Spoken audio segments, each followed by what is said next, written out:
Zepbound. Zepbound. Zepbound. Drug names are so weird.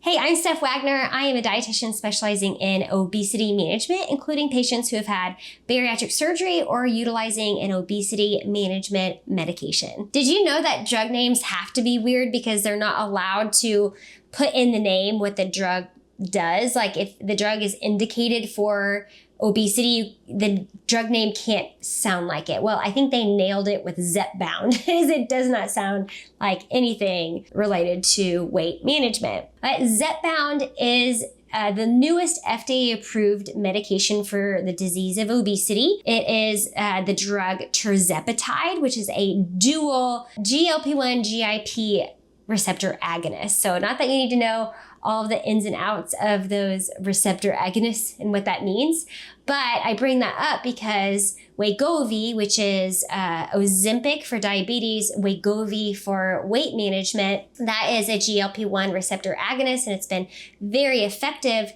While Tirzepatide is a dual agonist. They found when they added GIP, a receptor agonist as well, that it was even more effective for lowering A1C and for weight loss. So Tirzepatide, which is for diabetes, it's the drug Mounjaro, is now for obesity, it's Zepbound. It is the newest and the most effective medication for A1C and weight loss. Now, there are 6 FDA-approved medications for obesity management, which I went over all 6 in a previous video, and now I'm kind of slowing things down and going through each medication more in depth, and I'm starting with the newest to the oldest. So the newest FDA-approved medication, Zepbound, Tirzepatide.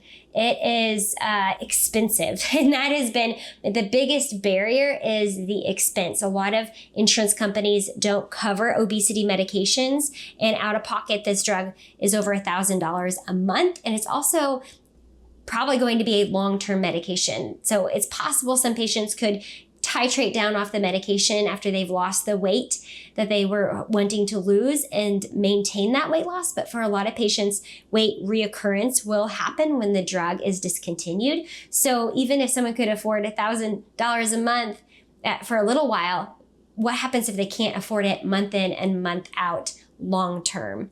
So until we start seeing more insurance coverage or pricing decreases, that will be one of the biggest barriers to using this really effective drug. The second barrier is supply. Sometimes people have the prescription and they're ready to pay for it, but they can't get it filled because it's such a popular medication that there are shortages. Guess that's what happens when a medication is a once-a-week injection and has 22% average weight loss. It becomes popular. I've also heard that sometimes the shortages are from the pins themselves and maybe not the drugs. But yeah, patients sometimes have to call around to pharmacies in their area every week to see who has it in stock. And I've also heard that smaller pharmacies have a better chance of having it in stock. And also to be really specific with what dose you're looking for. If you are looking for a 5 milligram pen, a 10 milligram pen, whatever, when you're looking for, be really specific because they may have something in stock, but maybe not. Maybe they'll say it's out of stock, but they have a different dose in stock. So it's worth being specific with what you're looking for.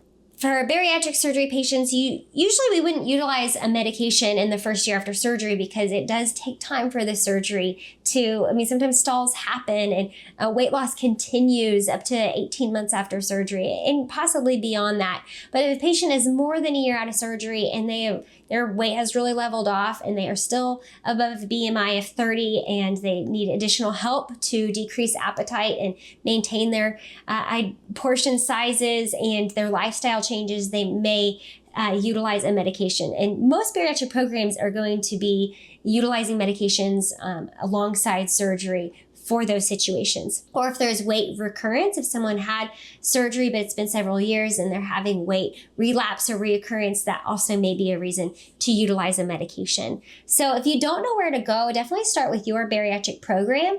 But if you're no longer in touch with them or they don't offer medication management, then you might go to obesitymedicine.org and put in your zip code to find an obesity medicine provider on that page. Now, Zepbound is a medication that really lowers your appetite and increases satiety, which means that you're not hungry for as much food. You're satisfied on a smaller amount. And a lot of patients say it quiets the food noise. They just find they don't think about food or crave food as much. And some patients love it for that reason alone.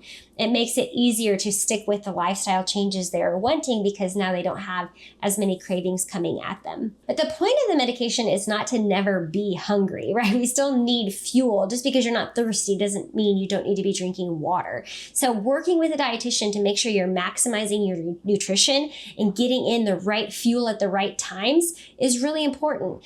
The point of the medicine is not to never be hungry and have no appetite and think, oh, well, I'm losing weight, it must be working. The point is not to undereat, and we definitely don't want to go down that road of then introducing some disordered eating patterns, because the medicine is meant to improve your health, not send you down a different path. So if you are skipping meals, you're undereating, and you kind of wonder if you're flirting with more of a disordered eating, sometimes these medications, even surgery, can bring up a disordered eating that you haven't addressed before. So pay attention to that, and when you may need a referral to a counselor for disordered eating, it's definitely worth your time.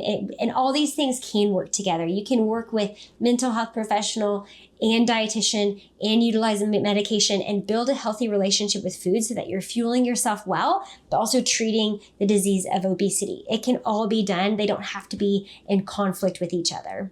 Now, the potential side effects of Zepbound are going to be a lot of GI-related symptoms: nausea, vomiting, constipation, diarrhea, maybe headache or fatigue. So a lot of those things can be managed through food and hydration. So if the more hydrated you are, it will improve headaches, it'll improve constipation. If you're having diarrhea, we need to make sure you're staying hydrated so you don't have dehydration because of that.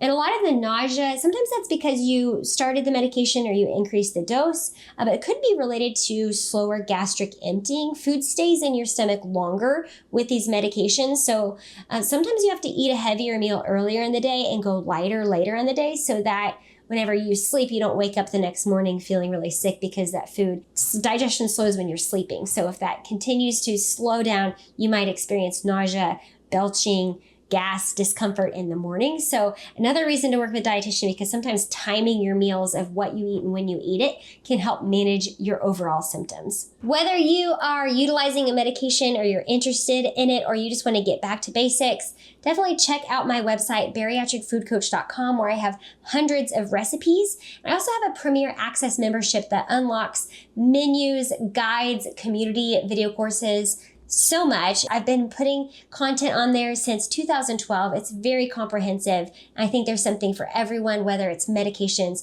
or surgery. Be sure to sign up for my newsletter while you're there. I send recipes, my menu for the week, products, tips, videos like this. I think there's something for everyone. When you are managing your weight, I am here for you. Be sure and check it out. Thanks for watching.